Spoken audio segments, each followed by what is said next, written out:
오늘 우리 주님이 세우시는 교회에 대해서 함께 말씀을 나누려고 합니다. 예수님께서 우리 특별히 가이사랴, 우리 13절에 예수께서 빌립보 가이사랴 지방에 가셨을 때 제자들에게 물었습니다. 사람들이 나를 누구라 하느냐? 그러니까 어떤 사람은 세례 요한입니다. 어떤 사람은 엘리야입니다. 어떤 사람은 예레미야의 중에 하나랍니다. 이렇게 사람들이 얘기했다고 합니다. 그때 예수님이 말하죠. 너희는 나를 누구라고 하느냐? 예수님을 누구라 하느냐? 이것은 무엇입니까? 예수님을 어떻게 고백하느냐? 신앙 고백을 물어보는 거예요. 너희는 내게 누구 같으냐? 여러분, 이 신앙 고백은 어떻게 보면은 우선순위라고 할 수 있습니다. 정말 너희는 예수 그리스도를 몇 번째로 생각하느냐? 너희는 예수 그리스도가 정말 왕 되신 삶을 살고 있느냐 물어보는 것이죠. 이 고백은 우리가 지식이 아닙니다. 내 삶의 진정한 고백으로 이어지는 것이죠. 그래서 16절에 시몬 베드로가 대답하여 이르되 주는 그리스도시요 살아계신 하나님의 아들이시다. 주님은 그리스도입니다. 아주 정확한 대답이에요. 그리스도라는 건 기름 부음 받은 자, 왕과 제사장, 예언자, 그 모든 것을 다 합하는 그리스도 메시아라는 거예요. 그리고 하나님의 아들이시다. 너무나 정확한 대답을 했어요. 이 고백이 오늘날 주님이 세우시는 교회의 주된 신앙 고백이다. 그래서 교회는 무엇이냐? 바로 이 신앙 고백 위에 세워진 것이 교회다 하는 거예요. 예수를 그리스도로 고백하는 자, 예수를 주님으로, 첫 번째는 예수님이 주님이, 예수님이 나 인생의 주인이다라고 고백하는 자들의 모임이 교회다.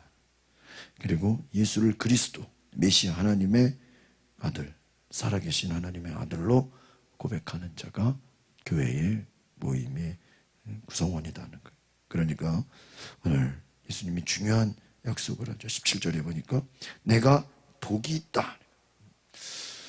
여러분, 이 복이라는 단어를 예수님이 정확하게 내가 복이 있다. 예수가 그리스도고 예수님이 하나님의 아들이신 것을 아는 내게 복이 있다. 이 복이 어떤 복입니까? 그 뒤에 나오죠.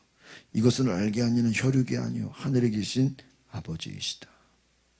사람의 이성으로 깨달아된 지식이 아니라는 거예요. 바로 하나님 아버지께서 알게 하셨다는 거예요. 그러니까 여러분, 교회는 어떤 신앙 고백으로 모였냐 하는 것입니다. 우리 신앙 고백이 무엇인가? 오늘 예수를 그리스도로 고백하는 자들의 모임, 그것이 진정한 교회다라는 거예요. 진정한 교회는 하나님을 주인으로, 하나님의 말씀을 듣기 위해서, 하나님 말씀에 순종하기 위해서 모이는 것이다. 그래서 예수님께서 말씀하시죠. 18절 같이 읽어보겠습니다. 시작. 또 내가 내게 이르노니 너는 베드로라. 내가 이 반석 위에 내 교회를 세우리니 음부의 권세가 이기지 못하리라.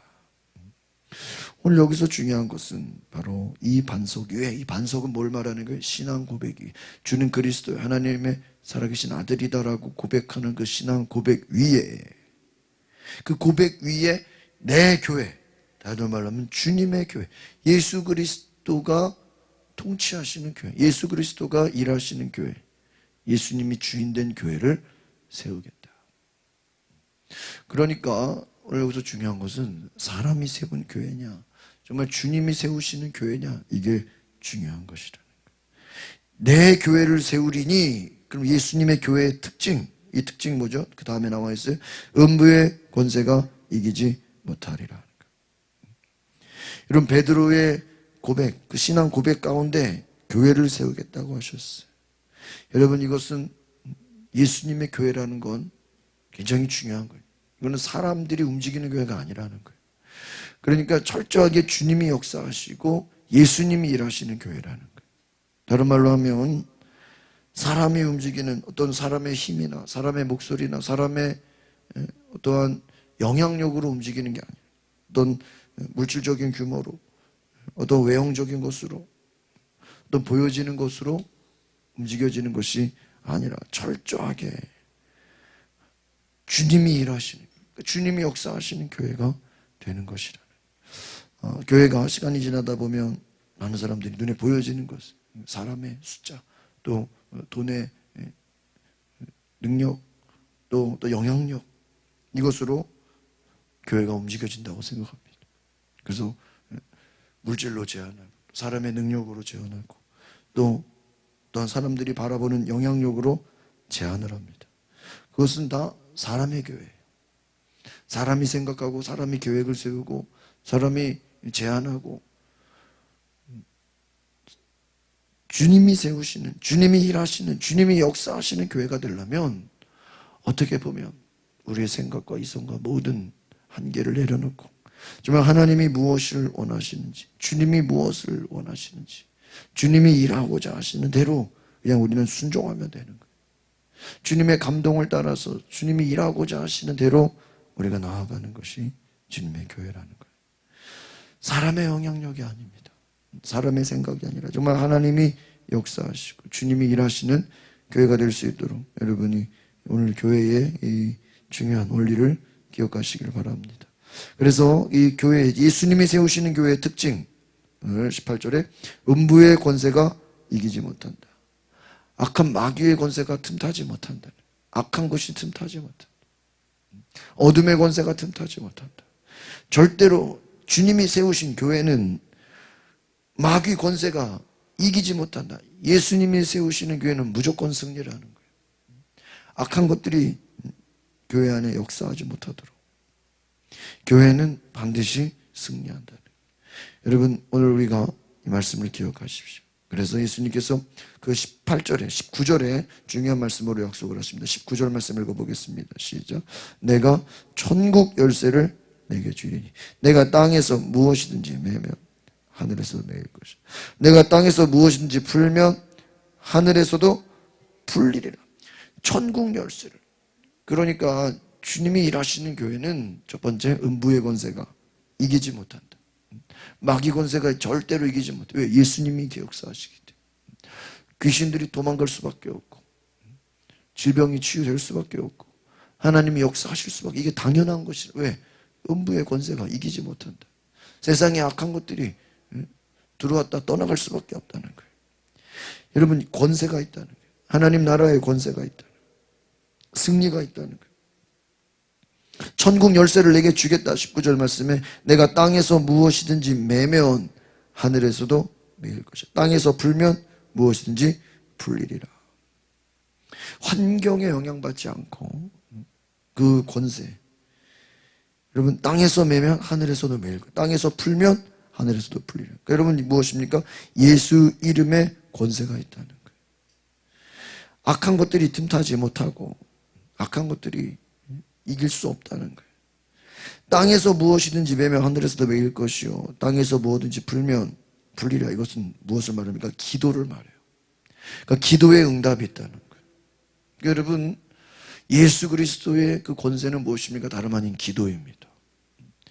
기도하는 대로 하나님이 일하신다는, 예수 이름으로 기도할 때 여러분의 삶에 하나님이 일하실 수 있기를 바랍니다. 예수 그리스도가 일하시는 교회. 그것은 왜? 기도가 역사하는 교회. 땅에서 기도하면 하늘에서도 그 열리고, 다른 말로 하면 선포하는 대로, 예수 이름의 선포대로 된다는 거예요. 풀리고 다치고 이 모든 것이 예수 그리스도의 이름으로 되어진다는 것입니다. 이 천국의 열쇠를 준다. 여러분, 천국의 열쇠, 여러분, 이게 뭐 굉장히 무서운 말이죠. 어떤 열쇠라는 게 뭐예요? 들어가는 문이지 않습니까? 그 예수 이름에 천국을 들어갈 수 있는 열쇠를 준다. 오늘날 무엇입니까? 교회는 천국을 들어가기 위한 그 문과 같다는 거예요. 우리가 어떤 외국이든 어떤 나라든 반드시 다른 나라로 가려면요, 출입국 사무소를 통과하지 않습니까? 그것을 지나서 갈 수 없죠. 배를 타고 외국을 가든 뭐 비행기를 타고 가든 뭐 심지어는 북한을 넘어가더라도 반드시 출입국 사무소가 있어요. 그것을 통해서 들어가고 나가고 하는 거 아닙니까? 우리가 하나님 나라를 들어가는 것, 천국을 들어간다는 것, 그 문이 어디에 있다라는 거예요? 예수 그리스도의 교회에 있다는 거예요. 그 예수님이 세우시는 그 교회를 통해서 천국문을 들어간다는 거예요. 오늘 영혼을 살리는 문이 된다는 것입니다. 그리스도의 복음을 전하고 말씀을 가르치고 천국을 들어가게 하는 모든 열쇠를 교회에 주셨다. 그 교회가 사람이 세우는 교회가 아니라 예수님이 세우시는 교회다라는 거죠. 그래서 예수님이 세우시는 교회의 특징, 또 그 교회가 해야 될 일을 우리가 살펴봅니다. 마태복음 28장으로 한번 가보겠습니다. 마태복음 28장. 마태복음 28장 19절, 20절 유명한 말씀입니다. 마태복음 28장 19절, 20절. 같이 보겠습니다. 마태복음 28장 19절, 20절 시작. 그러므로 너희는 가서 모든 민족을 제자로 삼아 아버지와 아들과 성령 이름으로 세례를 베풀고 내가 너에게 분부한 모든 것을 가르쳐 지키게 하라. 볼지어다 내가 세상 끝날까지 너희와 항상 함께 있으리라 하시니라. 아멘. 여러분, 이 지상 명령이죠. 18절 다시 보겠습니다. 18절 앞절 시작. 예수께서 나와 말씀하여 이르시되 하늘과 땅의 모든 권세를 내게 주셨으니. 그러니까 예수 이름에 뭐가 있어요? 하늘과 땅의 모든 권세가 있다 이 말이에요. 그러니까 여러분, 예수님이 세우신 교회에는 뭐가 있어요? 하늘과 땅에 모든 뭐가 있어요? 권세가 있다. 권세가 뭐예요? 힘이에요. 파워예요. 권세가 뭡니까? 그 말이 능력이 되는 거예요. 말이 현실이 되는 거예요. 여러분, 주인이 종에게 말하면 종이 듣잖아요. 부모가 자식한테 얘기하면 자식들이 듣잖아요. 그게 뭐죠? 권세가 있기 때문에. 권세죠. 힘이죠. 우리가 입술로 선포하는 것에 대해서 하늘과 땅의 모든 권세를 예수 이름에 주셨다. 그러니까 교회에는 뭐가 있어요? 하늘과 땅의 모든 권세를 예수님의 그 교회에게 주셨다라는 거예요. 그래서 그 교회는 예수 이름의 권세가 있기 때문에 너희는 가라는 거예요. 너희는 오늘 19절에 보니까 너희는 가라. 찾아가라는, 움직이라는 거예요. 오라가 아니라 뭐예요? 가라는 거예요. 우리가 가는 거예요. 가는 거예요. 찾아가는 거예요. 권세를 가지고 가는 거예요. 그럼 가서 뭐 하는 거예요? 제자를 삼는 거예요. 그러니까 교회가 하는 일은 다른 게 아니에요. 예수 그리스도의 제자를 삼는 것이 교회의 사명이다. 그러니까 우리는 교회가 어떤 이 제자 삼는 것을 잃어버리면 교회가 어떤 행사로 끝날 수 있고 어떤 사람들의 모임이나 어떤 사람들의 교제가 주가 될 수가 있어요. 교회의 목적은 뭐예요? 예수 그리스도의 제자를 삼는 거예요. 제자가 뭡니까? 예수님을 따라가는 거예요.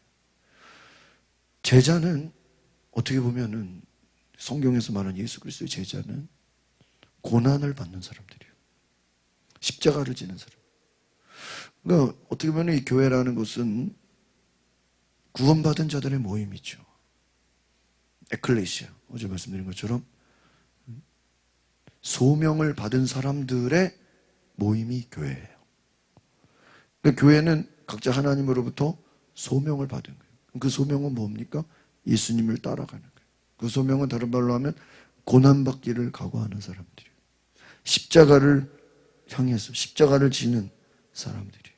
그러니까 예수님의 제자는 무엇입니까? 자기를 부인하고 십자가를 지고 예수님을 따라오는 거예요.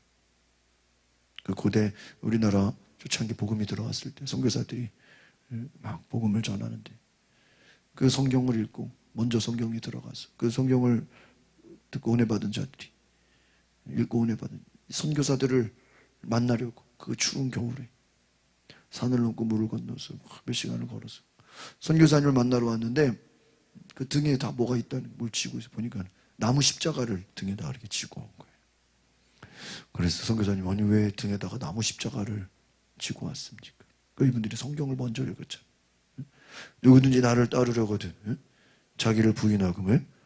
십자가를 지고. 그러니까 이분들이 십자가를 지고 다녀요. 진짜로 그 십자가를 몸 크기에 맞춰서 십자가를 여러분 십자가를 지고 간다는 게 어떤 실제로 십자가를 지는 그 마음이 어땠겠어요?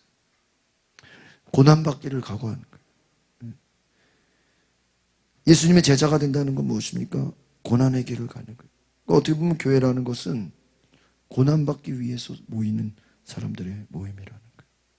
제자를 삼기 위한 것이죠.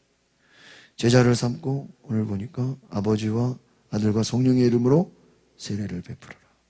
20절 같이 읽어보겠습니다. 20절 시작. 내가 너희에게 분부한 모든 것을 가르쳐 지키게 하라. 볼지어다 내가 세상 끝날까지 너희와 항상 함께 있으리라 하시리라. 여기 보세요. 내가 너희에게 분부한 모든 것을, 예수님의 모든 말씀, 이 모든 것을 우리가 어떻게 알아요? 그러나 성령이 너희에게 오시면 내가 너희에게 가르친 모든 것을 생각나게 하시리라.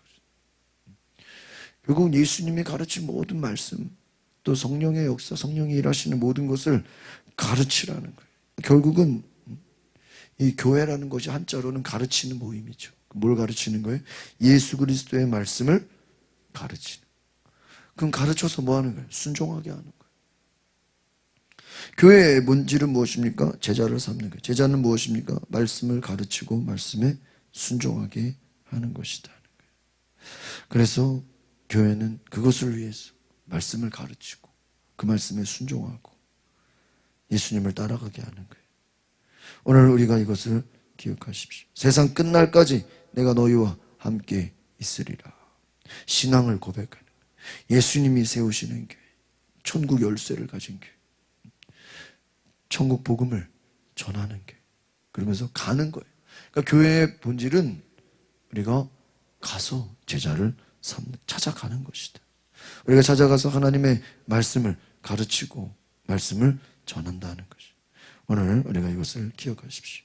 그래서 사도행전의 교회가 어떤 모습이냐? 우리 사도행전 2장으로 한번 가보겠습니다. 사도행전 2장.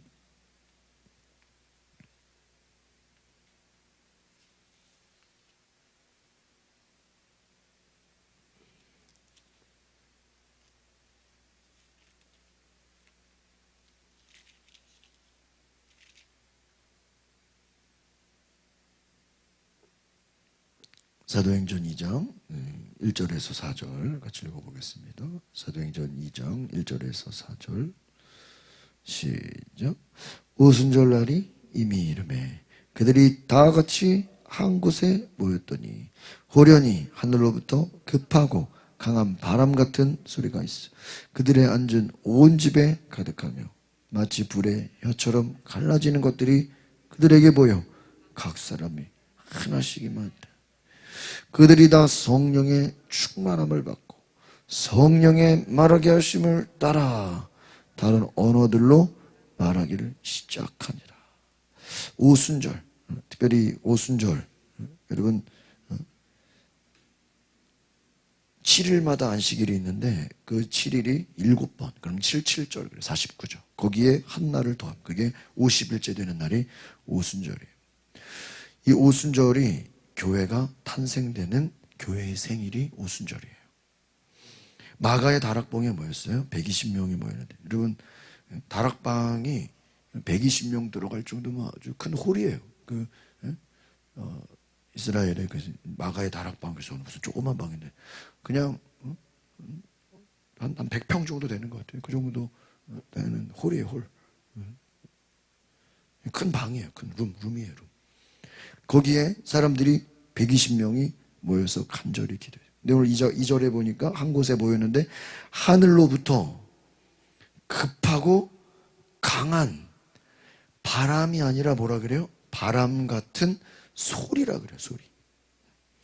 그러니까 여러분 이 성경에서 이 말하는 특별히 저도 이제 이것을 처음에 바람이라고 생각했는데 바람이 막 분주한데 뭐냐면 바람 같은 소리라 그래요. 소리. 온 집에 소리가 가득했다. 그 엘리야가 로뎀나무 아래서 내 생명을 걷어가십시오. 내 생명을 걷어가십시오. 막 그렇게 얘기할 때 그것에도 소리가 났어요. 소리. 막 바람을 가르고 막 여기저기 소리가 났어요. 세미한 소리가 있었어요. 그때 하나님의 음성이 들렸어요. 그러니까 이 소리는 뭘 말하는 거예요? 하나님의 말씀, 하나님의 임재를 말하는 거예요. 강한 소리가 있어. 온 집에 가득. 막 그 소리가요, 엄마 온 집에 가득했다. 하나님이 엘리야에게 그 여러 가지 소리를 통해서 하나님이 말씀을 하신 것처럼, 여러분, 성령이 임재하시기 전에 뭐가 있었어요? 소리가 있었다. 이 소리는 다름 아닌 하나님의 말씀이에요. 성령님의 임재예요. 그러니까 여러분, 우리가 여기서 중요하게 생각할 것은 성령의 임재가 있고 나서 그들에게 성령의 충만함이 있었다. 다름 아닌 성령의 임재는 이것을 하나님의 말씀으로도 이해할 수 있고요. 말씀이 들어가고 하나님의 소리, 말씀이 들어가고 또 하나님의 임재가 그들 가운데 있고 성령이 그들 가운데 있을 때 성령의 충만함을 경험했다는, 불의 혀처럼 갈라지는 것들이 그들에게 보여 하나씩, 한 사람이, 각 사람이 하나씩 탁탁탁탁탁. 여러분, 성령의 임재 그리고 말씀이에요. 그러니까 여러분, 진정한 교회는 바로 성령의 임재가 있는 거예요.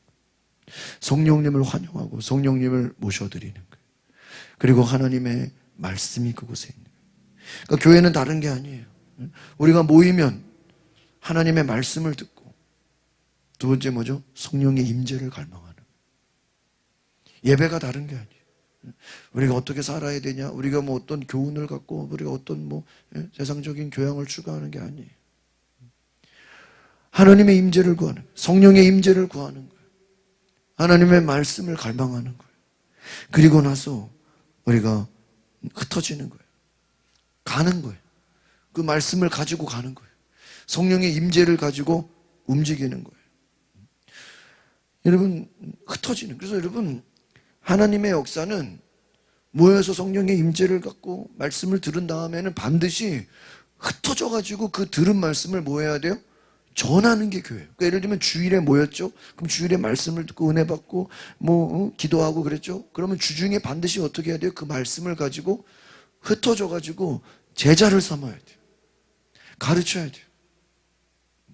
그러니까 우리가 주중에 사람들을 만나는 게 결국은 우리가 만나서 뭘 해야 되는 거예요? 말씀을 가르쳐야 되는 거예요. 그게 교회의 할 일이에요. 제자를 삼아야 돼요. 그래서 그 말씀을 순종하게 해요. 그러면 그 순종하고 또 모여서 뭐 하는 거예요? 성령을 갈망하고.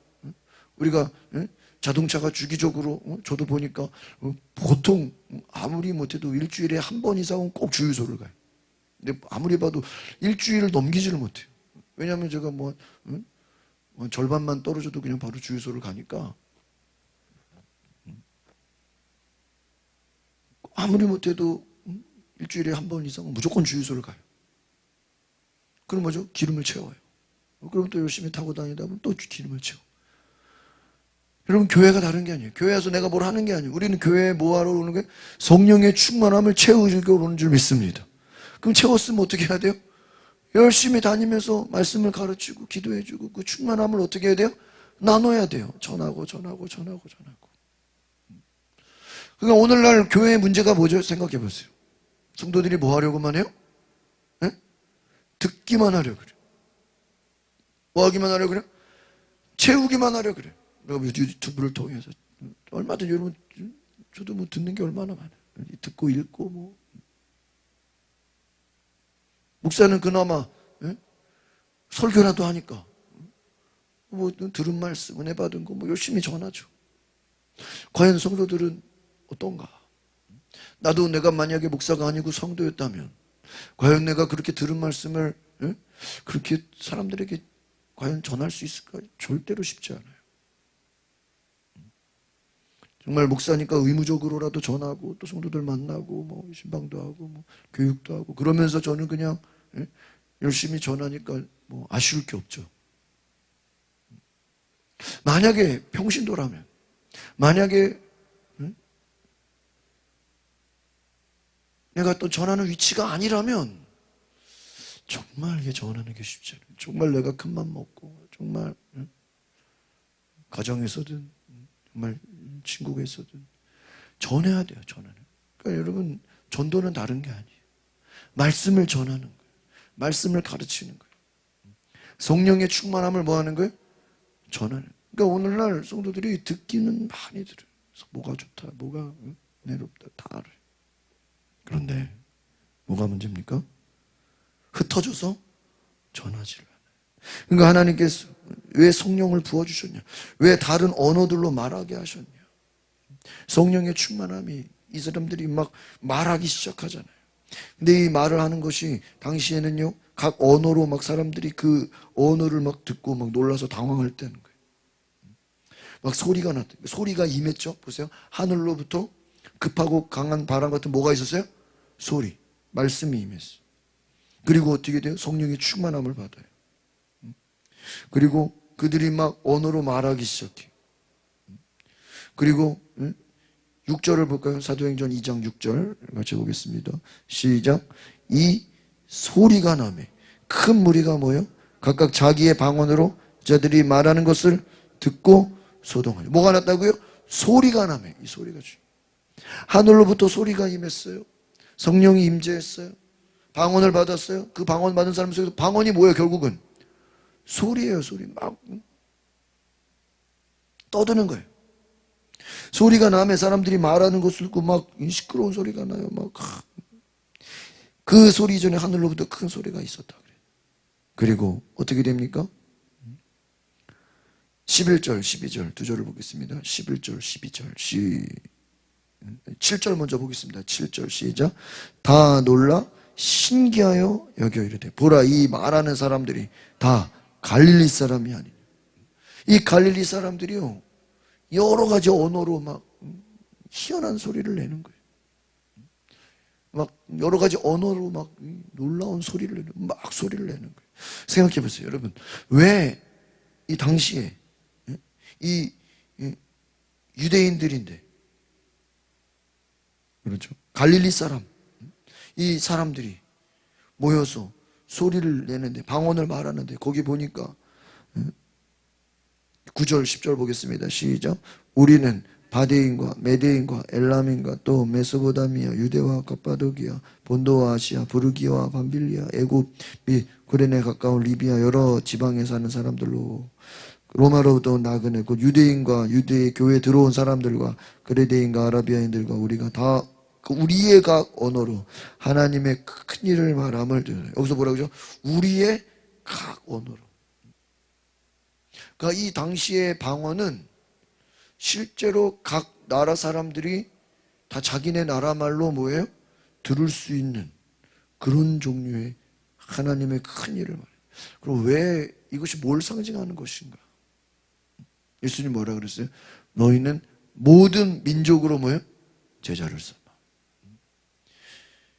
방언의 의미는 물론 우리 영이 하나님께 기도하고 하나님께 간절히 구하는 은사를 받는 수단이 되기도 하지만 실제 성령의 충만함을 주는 목적은 뭐예요? 모든 민족으로 흩어져서 뭐 하라는 거예요? 전하라는 거예요. 그 하나님의 사명은 결국은 모든 민족으로 복음을 전하는 거예요. 국내에서는 국내에서, 해외에서는 해외에서. 여러 가지로, 뭐, 단기 선교를 가든, 군 선교, 의료 선교. 어떻게 하든지 하나님의 성령의 역사는 뭐예요? 흩어져서 전하게 하는 거예요. 따져서 성령의 역사는 흩어져서 전하게 하는 것이. 그 교회의 사명은 뭐예요? 성도들을 가르쳐. 그럼 가르치면 어떻게 해요? 각자 흩어져서 뭐 하게 하는 거예요? 전하게 하는. 그래서 우리가 한 주 동안에 모이면 원래 교회는 뭘 해야 돼요? 너가 누구를 만나서 뭘 전했느냐. 그거를 점검하는 거예요. 네, 오늘 내가 누구를 만나서 무엇을 전했습니다. 전했습니다. 여러분, 참, 집사님하고 얘기하면서 그런 얘기를 했어요. 여러분, 신천지는요, 참, 그거를 잘못된 교리인데, 처음에 이 신천지가 14만 4천이 돼야 뭐, 우리가 구원받는다, 뭐, 그래가지고 그 14만 4천을 채워야 된다라는 막 강박관념을 줘가지고 막 억지로 전도를 시켰어. 그리고 나중에 그 이단 세미나 들어보니까요, 그 사람들은요, 뭐 1년에 100명인가 뭐, 10명, 최소. 최소 1년에 10명 이상을 전도하지 않으면 14만 4천에 못 들어간다. 또 이렇게 또 교리를 만들었어. 그러니까요, 이분들은 그 새하늘과 새 땅, 천국에 들어가려고 반드시 뭐예요? 뭐 10명 내지 12명을 전도를 해야 내가 천국에 간다고 막 교리와 의무를 만들어서 지옥 안 가려고 뭐예요? 전도를 하는 거예요. 그것도 그 신천지에서는 또 잘못된 거죠. 그렇게 못하면 헌금이라도 많이 해라 막 또 완전히 무슨 인본주의죠. 전도를 못하면 뭐 한 명당 얼마씩 뭐 헌금이라도 해라. 그래야 네가 천국 간다. 이야,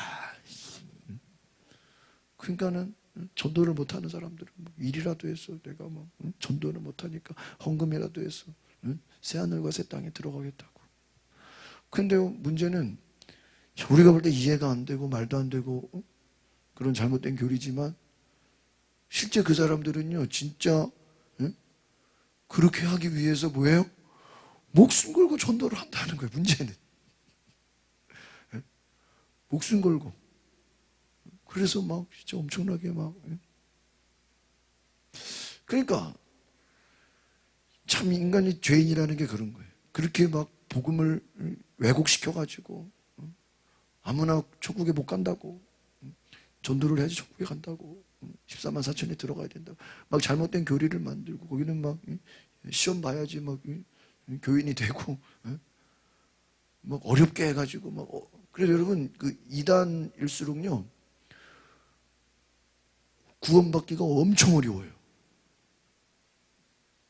이단의 특징. 근데 또 그렇게 구원받기가 어려우니까 사람들이 어때요? 또 막 아주 그냥 열심히 또 구원받으려고 애쓰고 힘쓰고 막. 주는 메시지는 우리의 행위가 아니라 뭐죠? 은혜로 말미암아 구원을 얻는. 성경적인 구원은 은혜로 말미암아 구원을 얻는 거거든요. 근데 사람들이 은혜로 말미암아 구원을 얻는다 이래 버리면 이게 와닿지가 않아. 이게 공짜거든요. 거저 공짜야. 왜 은혜로? 유대인들은 율법을 지켜야 구원받는다. 이해가 가. 율법을 지켜야 되니까. 야, 12명을 1년에 매년 12명을 전도해야지 네가 천국에 가. 이해가 가. 12명을 전도해야지. 그렇지. 어떻게 아무나 천국에 가냐 말이야. 믿음으로 은혜의 선물로 십자가, 예수 그리스도 십자가로 구원받는다. 이게 그거 뭐 너무 쉬운 거 아니냐. 근데 이게 엄청난 은혜인데 그 은혜를 알지 못해요. 그러다 보니까 정말 이 은혜의 복음이 값없이 주시는 프리 그레이스인데, 값없이 주시는 은혜인데 우리가 그 값없이 주시는 은혜를, 그 가치를 몰라요. 자, 그래서 은혜를 잃어버려요. 이 값없이 주시는 은혜를 알지 못해서 우리가 당연한 걸로 생각하고 한쪽으로는 뭐예요? 별거 아닌 걸로 생각해요. 귀중한 걸 몰라요. 하나님의 은혜가 얼마나, 그러니까 생각해 보세요. 여러분 어떤 잔치에 아무나 갈 수 없는 그 자리인데 주인이 너무너무 사랑이 많고 은혜가 많아서 야, 아무나 와서 밥 먹어라. 아무나 와서 잔치에 와라. 아무나 와서. 그러면 그게 여러분 뭐 예를 들어 10만 원짜리 뭐 뷔페라고 해보세요. 근데 아무나 와서 먹어라. 그러면 엄청난 거잖아요. 그분은 그 아무나 와서 한 사람 한 사람 스티커 붙여가면서 대가를 지불해야 돼. 100명이면 1000만 원을 내야 되고 1000명이었으면 1억을 내야 되는, 그 누군가 대가를 지불하는 거야. 그러나 그것을 참석하는 사람 뭐예요? 공짜야. 공짜.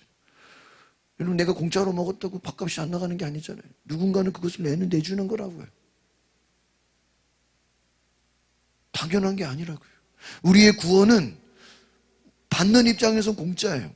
아무것도 아닌 것 같아요. 그러나 그 구원을 주시기까지는 예수님이 십자가에서 죽으시고 피 흘리시고 우리가 구원을 받을 만한 충분한 대가를 뭐예요? 예수님이 다 치렀어. 그 값을 지불한 거야. 여러분 선물이라는 게 내가 받는 거는 공짜지만 그 선물을 주는 사람은 자기가 결제를 한 거잖아요. 자기가 그걸 돈 주고 산 거잖아요. 받는 사람은 공짜지만.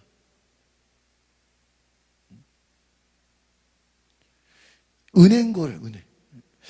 그러니까 우리가 그래서 지난 주일에도 말씀드린 것처럼 정말 은혜를 아는 자는 진정한 은혜를 아는 자는 그 은혜가 헛되지 않게 하려기 위해서 전할 수밖에 없는 거예요. 그러니까 은혜를 아는 자는 야 이게 너무 이게 감사해, 너무 귀중해. 그래서 이것을 헛되지 않게 하려고 뭐 하는 거예요? 자꾸 전하는 거야. 야, 이런 게 있다. 이렇게. 근데 거꾸로 야 이거 별거 아니야.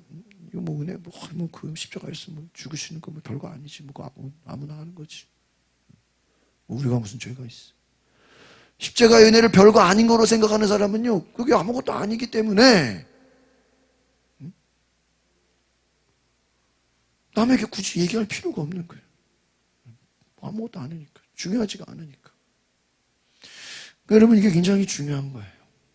자, 교회라는 건 결국은요, 여러분, 이 은혜의 복음을, 그러니까 성령의 역사, 여러분, 성령을 우리가 돈 주고 살 수 있으면, 돈 주고 산다 그러면 부자들만 성령 받고 가난한 사람은 성령을 유대인들만 받는다 그러면 유대인이 성령 받고, 어떤 지식 있는 사람만 성령 받는다 그러면 무식한 사람 성령 못 받아요.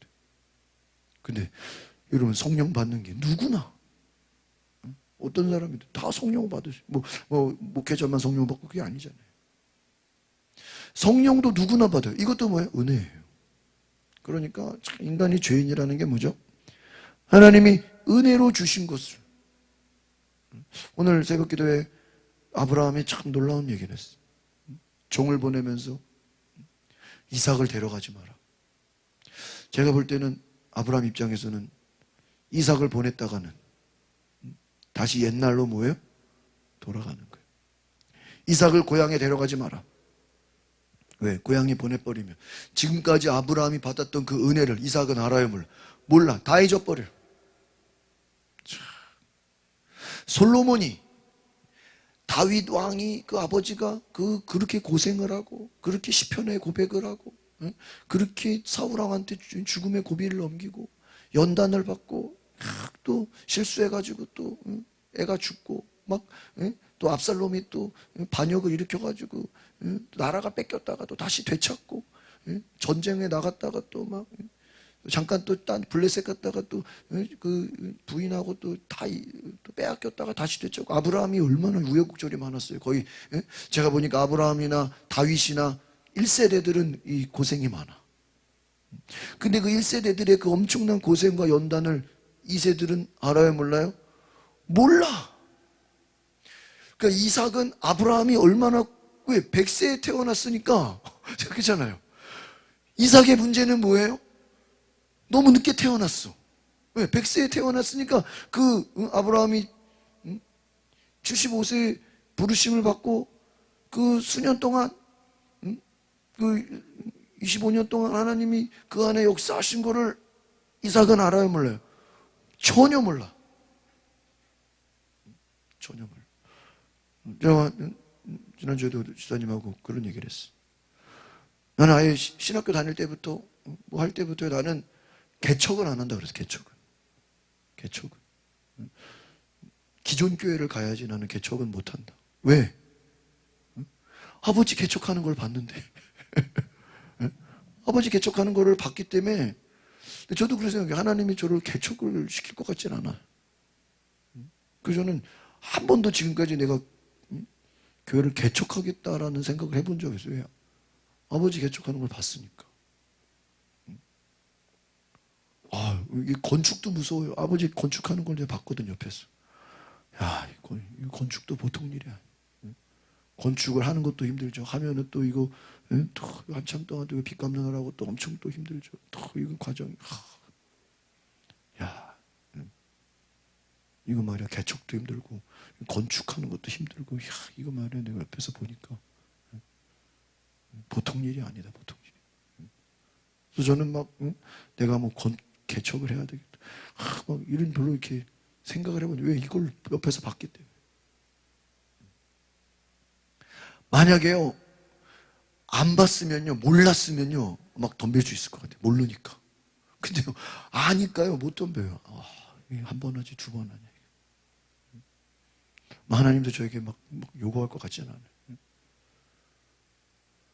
야, 옆에서 보는 것도 힘들어요, 보는 것도.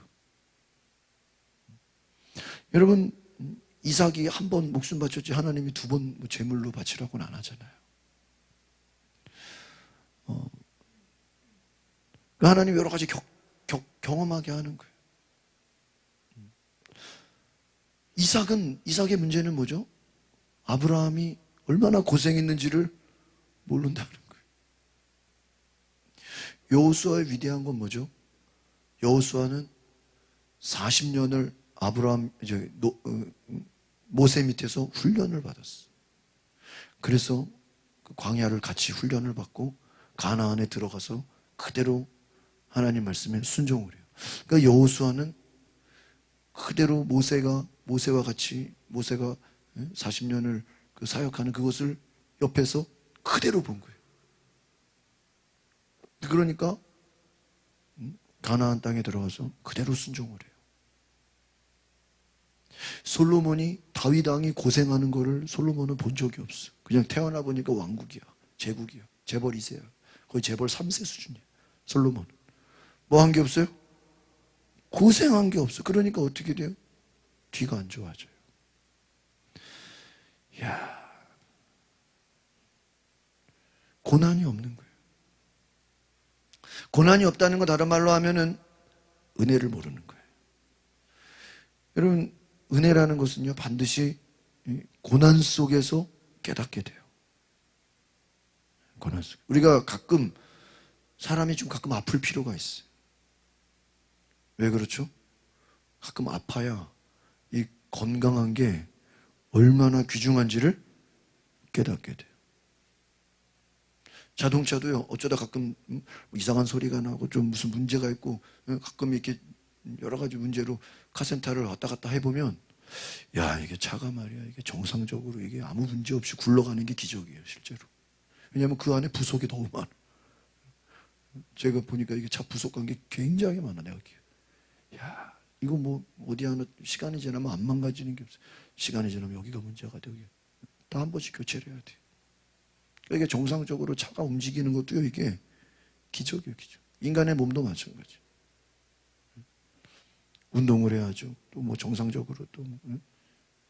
이게요, 정말 하나님의 은혜 아래서 우리가 살아가는 것이죠. 요즘 막 보면 애들이 퀵보드 타고 다니고 자전거 타고 다니고 막 어휴, 위험천만한 일이요. 엄청나게 많아요. 자, 애들이 학교를 무사히 갔다 오는 게 은혜예요. 정말 성도들이 한 주 교회 왔다가 한 주를 또 오는 게 기적이에요.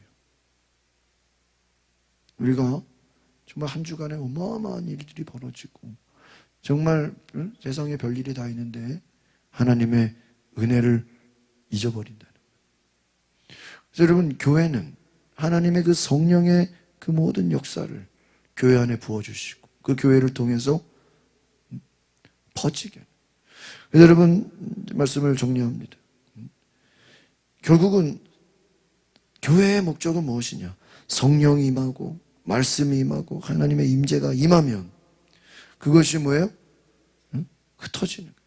그러니까 구약에서 창세기 11장에 바벨탑 사건이 나오는데 노아의 홍수 이후에 흩어짐을 면하기 위해서 사람들이 바벨탑을 써요. 이 바벨탑의 목적은 뭐냐면 흩어지지 말자는 거예요. 모이자는 거예요. 하나님의 뜻은 뭐죠? 너희가 생육하여 번성하여 땅에 충만하라. 아브라함에게 내가 너로 큰 민족을 이루게 하겠다. 민족이 큰 민족, 흩어지는 거예요. 하나님의 뜻은요, 흩어지는 거예요. 퍼지는 거예요. 활성화되는 거예요. 그런데 사람들은 뭐예요? 우리끼리 바벨탑을 쌓는 거예요. 그러니까 여러분, 우리가 이 성령의 역사는 결국은 뭐예요? 이 방언이라는 것이 있는 거예요. 사도행전 2장의 사건은 이 바벨탑에 인간이 모이려고 하는 그 모든 것을 하나님이 흩어버렸잖아요. 방언이라는 걸 통해서 그 성령의 충만함을 통해서 성령의 강림을 통해서 온 세상에 흩어지라는, 온 민족으로 예루살렘과 온 유대와 사마리아 땅까지 증인이 되라는 그 표시가 뭐예요? 방언이에요. 오직 성령이 너에게 임하시면 권능을 받고 권세가 임하죠. 성령의 충만함을 받죠. 그러면 뭐 하는 거예요? 사마리아 땅 끝까지 이르러 뭐 하는 거예요? 증인이 되는 거예요. 그러니까 교회의 할 일은 증인이 되는 거예요. 흩어지는 거예요. 그러니까 우리가 흩어져서 복음을 전하고 제자를 삼는 거예요. 성령이 오시면 하는 일이 뭐냐? 예수 그리스도의 증인을 삼아서 흩어져서 복음을 전하게 하는 거예요. 그 은혜를 전하게 하는 거예요. 은혜의 복음을 전파하게 하는 거예요. 오늘 이것이 교회의 사명입니다. 오늘 우리가 교회의 사명은 말씀을 듣고 성령의 충만함을 받아서 흩어져서 복음을 전하는 성령의 충만함의 역사를 나누는 그러한 은혜를 기억하시기를 바랍니다. 같이 기도하겠습니다. 거룩하신 주님, 우리는 듣기만 하고 전하지는 않고 은혜를 받기만 하고 은혜를 전하지는 않았습니다. 우리는 모이기만 하였고 흩어지지는 않았습니다. 주여, 우리가 너희는 가서 제자를 삼으라, 가서 말씀을 전하라, 가서 땅끝까지 온 민족으로 제자를 삼으라고 하신 주님, 우리가 듣기만 하는 자가 아니요 은혜를 받기만 하는 자가 아니요 흩어져서 땅끝까지 복음을 전하는 하나님의 사람, 은혜의 복음을 전하는 예수 그리스도의 증인이 되게 하여 주시옵소서. 예수 그리스도의 이름으로 기도하옵나이다.